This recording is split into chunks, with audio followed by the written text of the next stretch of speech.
Hey everybody, it's Gail, and today I have this collar to show you, and I have a second collar to show you.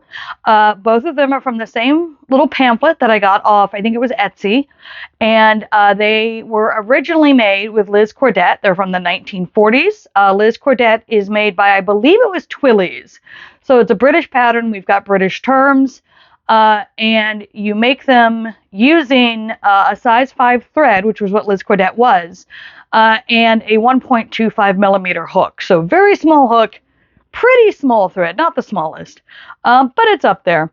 And this one I am wearing incorrectly on purpose so you can see the whole thing. This is what was called a collar and a front. If you grew up kind of around the same time I did, it was a dickie. Thank you 1970s for that one. And the idea of this was that you would wear it under a suit jacket, or you would even wear it under, say, a dress. Like, maybe it's a little chillier than you would like it to be, and you need just a little extra warmth. Or maybe you're going someplace and you want to look a little bit nicer than just the dress. Boom. Super cute, right? I love it. So this particular collar and front, you make the two pieces of the collar, you make the two pieces of the front, you add the button placard, and then you tuck it under whatever you're wearing, and you look super cute. And by the way, these are absolutely working buttonholes. This is basically just if you cut the front off a shirt. And so it slips right off. And in the pattern photo, the collar stands very, very tall. And I starched the living hell out of this thing and did my best. And I can't get it that tall. And so I think part of it was probably the posing to make it look as good as possible. Other part of it was probably people in the 1940s ironed way more than I do. So they knew what they were doing when it came to getting a collar nice and tall, but it's also sitting on top of a collar as part of the photo, so who knows. But I've worn this out a couple of times. I love it. I've got these little vintage buttons on it that I can't, let me see, can I? Nope, I can't seem to get a good close-up of that. But they have little flowers on them. I found them on Etsy. They're great. I love them. The last thing you do, by the way, after you put everything together, is you go in and you do a picot stitch. And that was actually really fun to iron flat. Like that felt like, I don't know, it just felt really satisfying to watch all the little picot stitches lie down flat. Like, oh, it was nice. So that is the first one. And now the second one is a little bit different. So this is the second one. And it is a notched collar that it is not meant to be tucked into anything. You are actually meant to sew this onto another garment. So you are making this to add it to something you already have, which makes me think that this leaflet was probably from the make, do, and mend era of the 1940s. So during World War II, you would make a collar to put on an old dress to sort of brighten it up, and that way you weren't going out and buying a new dress, and that fabric could be used for the war effort. So obviously I'm not going to be able to lay this out perfectly because this is not the right sort of neckline for it, but you can get a sense of it. I really like it. It's all single crochet with you single crochet, and you do increases all the way up, and then you come in and you just work partial rows, and then you do chain stitches out again, and then you work it up, and then the detailing on the edge here is double crochet. So I think it's really pretty. I don't know what I'm going to do with it because I don't really have a top or a dress to put a collar on right now, but I like it. And as you can see, again, my ironing skills versus getting this to lay flat, my ironing skills lost again. But I do think also if this is attached to something, it will be easier to get it to lie flat because it will have something to lie against. The way that this part of the the edging, there we go, is completed is so you can actually sew into the edges of the stitches to get it to sit in place.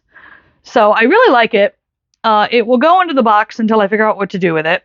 or until I find someone who's like, oh yes, I have 1940s clothing, and I can be like, please take this. Yeah, and so like I said, it's size 5 thread. Both of these are made with DMC Petra size 5, and then this trim here was actually Omega yarn size 5, or Omega thread size 5, because all the colors I wanted on the DMC website in size 5 were sold out. So, yep, that's how I cheat on you, DMC. You don't have what I want. So yeah, they're fun, and it's not, these are not things that like everybody is probably clamoring to make, but if you need something to just have a little bit of extra under a favorite shirt, or you want to jazz up your look a little bit, or maybe you are into vintage fashion and this is totally your bag, these are a great pattern for that. As always, I will provide links down in the basement to the pattern if it's still available. If the pattern is no longer available from my source, I will have it uploaded so that you can just grab the PDF from icrochetedthething.com. Speaking of that, I'm not going to mark it as a pattern error because I don't think it is.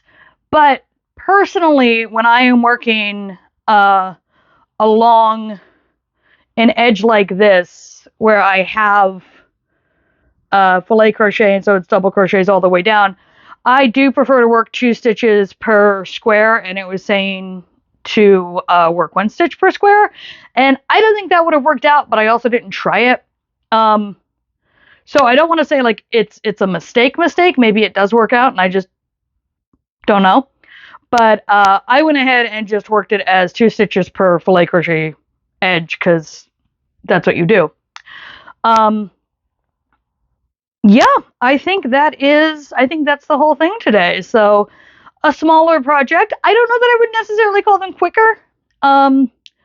The yellow collar definitely took more time because it's all single crochet. This was fairly fast because it was filet. I did have a little problem getting the collar laid out correctly. That is not the fault of the pattern. That is, once again, Gail does not think visually, so it took a few tries. Sean had to step in. But yeah, they're fun, they're cute. They can each be made with a single skein. I guess it's still a skein even if it's on a little cardboard thing of thread. So if you're looking to, add a little something to your wardrobe, just try to practice a little with thread. Here you go. Okay, I am going to stop rambling and let you get back to whatever else you're doing. I mentioned this last video. I want to mention it now again. I am now updating the first 3 Fridays of every month. So that's just because I can, basically. I think it makes things a little neater. I also am kind of thinking about what I could do with that extra Friday of the month if I wanted to. I have some other stuff that I kind of want to maybe do. I'm still deciding. But that's nice and vague. And so on that note, I will see you next Friday because this is only the second Friday. And otherwise, if you enjoy what I do here, please like, subscribe, share, tell your friends, all that fun stuff. And I will see you when I see you.